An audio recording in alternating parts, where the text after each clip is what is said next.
Hello friends, कैसे हैं आप लोग। आशा करते हैं कि आप लोग सब बढ़िया होंगे। और आज की इस वीडियो में हम लोग पूरा डिटेल से बात करेंगे पीटी पीएसटी को लेकर। कल जो है बहुत सारे लोग बोल रहे थे वीडियो सर बना दीजिए, बता दीजिए, तो आज इसमें सारी चीज़ें एकदम डिटेल से बात करेंगे। और साथ ही साथ लास्ट में कटअप के बारे में भी देखेंगे कि कितना कटअप फाइनल में रह सकता है। एक रफ आइडिया आप लोग को बताएंगे, ठीक है। बाकी एनालिसिस थोड़ा सा टाइम लगेगा, 1-2 दिन बाद एनालिसिस करके पूरा डिटेल से भी बताऊँगा। बट लास्ट में मैं बताऊंगा कि कितना कटअप रह सकता है इस बार मिनिमम एमटीएस और हवलदार का फाइनल में कितना रह सकता है। तो आप लोग एकदम वीडियो को लास्ट तक देखिए, सारी चीज़ें एकदम आपका क्लियर हो जाएगा। मेरा जो एक्सपीरियंस था, मैंने किस तरीके से दिया, मेरा क्या क्या हुआ था, सारी चीज़ें मैं आप लोग को जो है इस वीडियो में बताऊँगा। तो चलिए शुरू करते हैं। इसके साथ साथ आप टेलीग्राम ग्रुप में भी जुड़ जाइएगा तो आपको सारे अपडेट जो है मिल जाएगा। देखिए अभी क्या होगा, अभी जैसे रिजल्ट आ चुका है तो सबसे पहले 1 सप्ताह में प्रोसेस जो है आप धीरे धीरे शुरू हो जाएगा। 1 सप्ताह के अंदर मान लीजिए तो सबसे पहले आपका जो है कॉल लेटर आएगा। ईमेल जो है आप ईमेल अपना जो है एक्टिव रखिएगा, चेक करते रहिएगा। अभी मतलब नहीं, 1 सप्ताह के अंदर में तो आपका जो ईमेल में कॉल लेटर आएगा, ठीक है। और क्या है कि जो पीटी पीएसटी के लिए जैसे हवलदार का लिस्ट आया, रिजल्ट आया, ऐसा नहीं आएगा, ठीक है। एसएससी की तरफ से ऐसे जारी नहीं किया जाएगा। जो आपका रीजनल हेडक्वार्टर से वहाँ से ही आपका जो है लिस्ट आएगा या फिर वहीं से आपका जो मेल आएगा। तो आपको मेल चेक करना पड़ेगा, मेल में कितना जो है आपका चेक करना पड़ेगा कब है क्या नहीं है। तो वो मेल में ही सारी जानकारी आपको जो है कॉल लेटर वहाँ पर आएगा। तो थोड़ा सा एक्टिव रहिएगा। टेलीग्राम ग्रुप हम लोग का है, उसमें ज्वाइन हो जाइए, बाकी आपको जो वहाँ पर अपडेट मिल जाएगा, ठीक है। तो अभी इसमें प्रोसेस लगेगा 1 सप्ताह, मान लीजिए 1 सप्ताह के बाद शुरू होगा। और अलग अलग टाइम में सबका अलग अलग होगा, एकदम से पता भी नहीं चलेगा कि कब किसका हो रहा है। तो अपडेट धीरे धीरे मिल जाएगा, कब तक क्या लास्ट होगा। तो मान के चलिए 1 मंथ लगेगा पूरा पीटी पीएसटी कंप्लीट होने में। ये तो हो गया। अब हम लोग बात करेंगे 2 चीज़ें जो सबसे इम्पॉर्टेंट है कि कौन कौन सा डॉक्यूमेंट्स लगेगा, ठीक है। और दूसरा पीटी पीएसटी किस प्रकार से होगा, गर्ल्स के लिए भी और बॉयज़ के लिए भी, दोनों के लिए क्या क्या जो है फॉलो करना है, क्या क्या चीज़ें जो है इंपॉर्टेंट है, सारी चीज़ें मैं इस वीडियो में आप लोग को बताऊँगा। तो दोस्तों जितने भी लोग नए इस चैनल में जुड़ रहे हैं, चैनल को भी सब्सक्राइब कर लीजिएगा, ठीक है। तो चलिए देखिए, सबसे पहले क्या है कि अगर डॉक्यूमेंट्स की बात करें, क्या क्या डॉक्यूमेंट्स लगेगा, तो वो कॉल लेटर जो आपका आएगा जब, तो उसमें लिखा हुआ रहेगा कि क्या क्या डॉक्यूमेंट्स चाहिए। फिर भी आप मान के चलिए जो डॉक्यूमेंट्स है उसमें सबसे पहले जैसे आपका आधार कार्ड या फिर पैन कार्ड, ये एक आइडेंटिटी डॉक्यूमेंट चाहिए, ठीक है।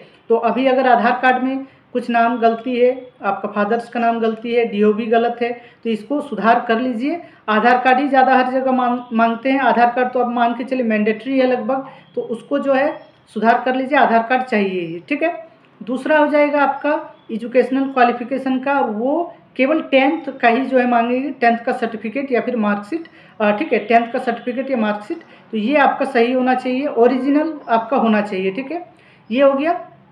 इसके बाद है आपका कैरेक्टर नहीं, सॉरी, कैटेगरी सर्टिफिकेट, ठीक है। कैटेगरी सर्टिफिकेट आपको अभी दिखाना होगा, चाहे आप यूआर से हो या फिर किसी भी कैटेगरी से सेलेक्ट हो, कुछ भी हो, आपको वो दिखाने बोलेंगे, ठीक है। तो कैटेगरी सर्टिफिकेट भी आपको ओबीसी या एससी एसटी वो चाहिए। तो ये 3 डॉक्यूमेंट्स मेनली चाहिए। इसके अलावा और तो कुछ डॉक्यूमेंट से चाहिए नहीं, ठीक है। ये 3 है। कहीं कहीं बोल सकते हैं एजुकेशनल क्वालिफिकेशन में मार्कशीट, 12th ये सब का भी अगर बोल दे तो, लेकिन 10th का सबसे ज़्यादा इंपॉर्टेंट है, ठीक है। और यहाँ पर क्या है, ज़्यादातर क्या होगा कि आपका नाम और डीओबी ये सब चेक किया जाएगा। अलग अलग डॉक्यूमेंट में, तीनों में, आधार कार्ड में, आपका कैटेगरी सर्टिफिकेट में, आपका 10th सर्टिफिकेट में सेम है कि नहीं, यही सब चीज़ यहाँ पर देखा जाएगा। मतलब बहुत ज़्यादा वेरिफिकेशन नहीं होगा कि मतलब क्रूशियल डेट ये सब को लेकर उतना चेक नहीं होता है, ठीक है। अभी जो है बस नाम वो मिलाया जाएगा कि वो सही है कि नहीं, बस फर्जी कैंडिडेट नहीं होना चाहिए, ये वो जो है इंश्योर करते हैं यहाँ पर।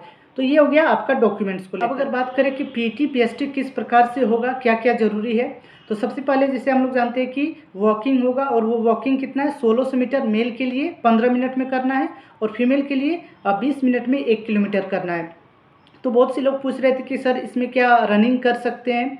तो देखिए शुरू में रनिंग नहीं करने देंगे, ठीक है। आपको वॉकिंग है, आप फास्ट वॉकिंग कर सकते हैं, तो ये हो जाएगा, इजीली हो जाएगा लगभग। अभी अगर आप ट्राई करते हैं तो देखिएगा 1 किलोमीटर लगभग 15 मिनट में नॉर्मल वॉक में हो जाता है। तो फिर आपका जो है आराम से हो जाएगा। और अगर नहीं होता है, लास्ट में क्या होता है, जो मैंने देखा था वहाँ पर जो हुआ था कि अगर नहीं होता है तो लास्ट में वो बोल देंगे कि जो है जहाँ पर सीसीटीवी नहीं लगा है वहाँ पर लास्ट में रनिंग कर लीजिएगा, जब 1-2 राउंड बाकी रहेगा तब, ठीक है। बाकी उसमें कोई दिक्कत नहीं है, कर लेंगे आप, ठीक है। वॉकिंग ईजिली ही होता है, तो ये वॉकिंग का हो गया। दूसरा है हाइट को लेकर अगर बात करें तो हाइट में जो मेल के लिए 157.5 सेंटीमीटर है और फीमेल के लिए 152 सेंटीमीटर है, ठीक है। तो ये हाइट में क्या है कि हाइट किस प्रकार से चेक होता है, तो देखिए हाइट में 1-2 सेंटीमीटर इधर उधर रहेगा, 2-3 सेंटीमीटर, तो वो एडजस्ट कर लेंगे, ऐसा हम लोग मान के चल सकते हैं, ठीक है। बाकी ज़्यादा रहेगा, बहुत सी कम, मान लीजिए 5-6 सेंटीमीटर कम है, 10 सेंटीमीटर तक कम है, तो शायद वो कंसीडर ना करें। बाकी मैंने एक देखा था जो एक मेल कैंडिडेट, मेल नहीं फीमेल कैंडिडेट थी, उनका हाइट को जो मतलब नहीं हो रहा था, शायद 1-2 सेंटीमीटर कम रह रहा था, तो उसको बार बार चेक करके जो है उसको वो मतलब कंसीडर कर लिए बाद में, ठीक है। तो उस तरीके से कंसीडर कर लेते हैं। तो हाइट को लेकर ज़्यादा मतलब बहुत कम है तो फिर तो पीटी मतलब देख लीजिए क्या होता है, बाकी 1-2 सेंटीमीटर तक कंसीडर कर लेंगे, ये मेरा मानना है, ठीक है। अब चेस्ट को लेकर अगर बात करें, चेस्ट जो है तो वो सिर्फ बॉयज़ के लिए, मेल के लिए, तो चेस्ट में जैसे क्या है कि फुल्ली एक्सपेंडेड 81 सेंटीमीटर होना चाहिए, ठीक है। मिनिमम यहाँ कुछ भी नहीं देखा जाएगा कि आपका मिनिमम कितना है, आपको एक्सपेंड करके 81 सेंटीमीटर करना है।